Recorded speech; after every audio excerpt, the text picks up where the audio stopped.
May the words of my mouth and the meditations of all our hearts be acceptable always in your sight, our rock, our Redeemer.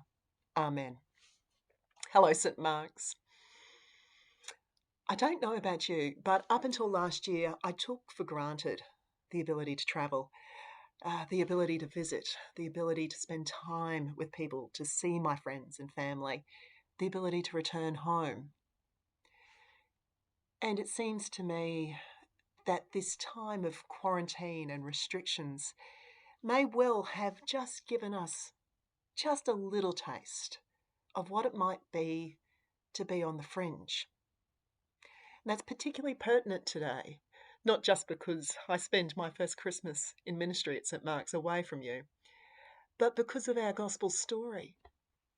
Potentially this is a taste of what the shepherds experienced their whole lifetimes, being out guarding flocks at night, away. And a little taste of what Mary and Joseph would have experienced, having their first child far from home. Because today, in our gospel story, it's Christmas. We meet Jesus.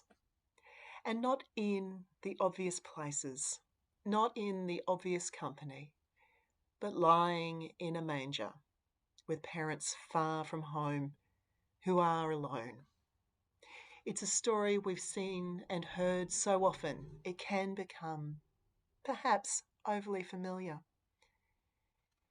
But we are at the fringe of society, and Christ is met by strangers from that fringe, from shepherds, by shepherds who would be amazed, so amazed, they would tell everyone what they had seen.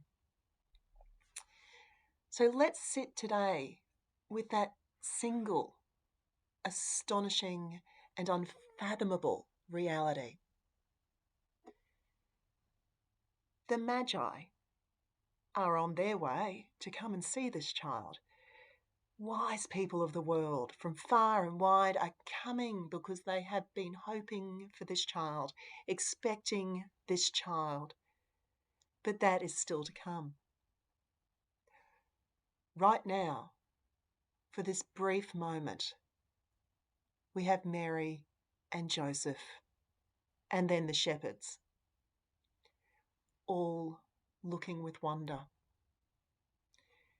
And the writer of the gospel, Luke, is inviting us into that story as well.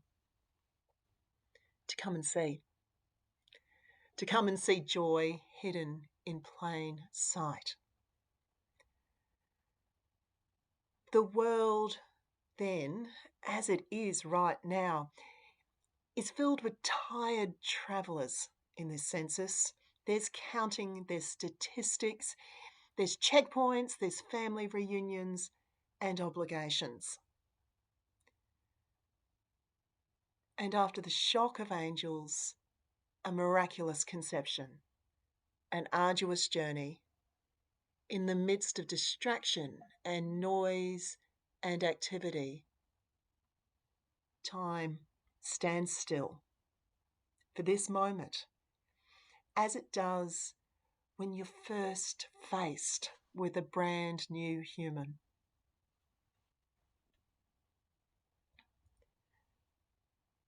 Encountering a baby, a new life commands your attention.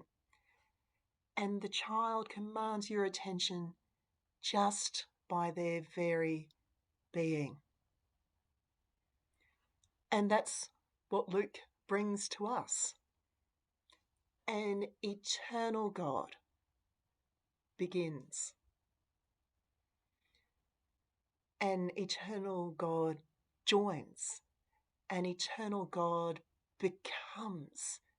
An infant begins life, enters humanity.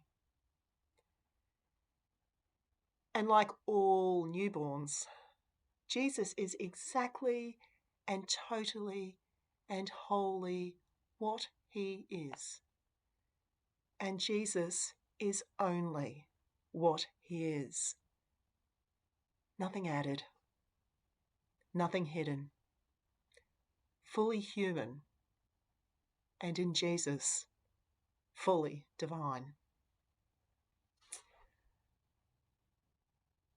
And to see the joy, you need to know what it is you're looking for. We need to hear and respond to the call of the angels to come and see. Luke guided us through Advent to share in that anticipation of this child's arrival.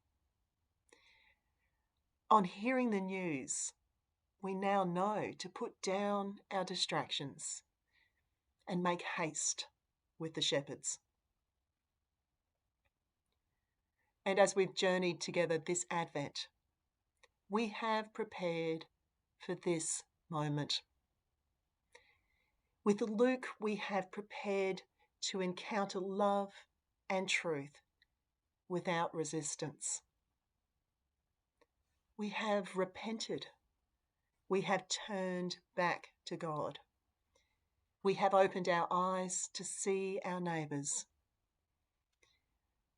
In doing so, we have remembered who we are in God, who we are in God's kingdom, no more and no less than any other one, loved with equity. We've followed Abraham and Sarah, Isaiah and the prophets. We followed John the Baptist and Mary to find Christ. We've prepared for a season, walking that same path as humanity from ancient times. We've been on humanity's perpetual journey to the manger's edge, where all things converge. And after angels and miracles and journeys, we find an exquisite child. And today, we remember the miracle of this particular child. The infant child, eternally divine and fully human. The one that holds all the world's hope and who will hold all the world's suffering. At the manger's edge, we gaze on the one who is judge of all, and the infant who by an infant's nature is unjudging. The child who brings everything together. All will be gathered into this moment in time and into this life. Faithful parents, magi from far and wide, shepherds in the fields. They built community around this child. They will nurture the tender vulnerability of the child. They will protect the hope. The child will be loved and fed and cared for. Later, there will be disciples and opponents and apostles all entering the story. The oppressed, the lonely, the marginalised and the rejected will be restored. There will be teaching, healing, prophesying, suffering, death, and resurrection. And all that is to come. But here in this moment, we ponder with Mary and Joseph the life and the future of this child.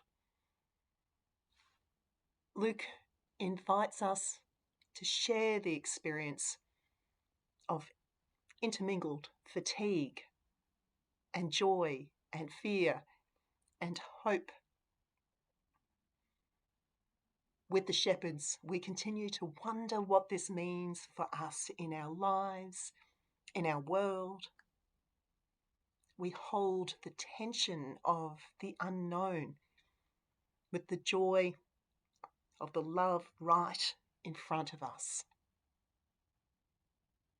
Emmanuel, God with us. Loving God, we thank you that your Son entered the world.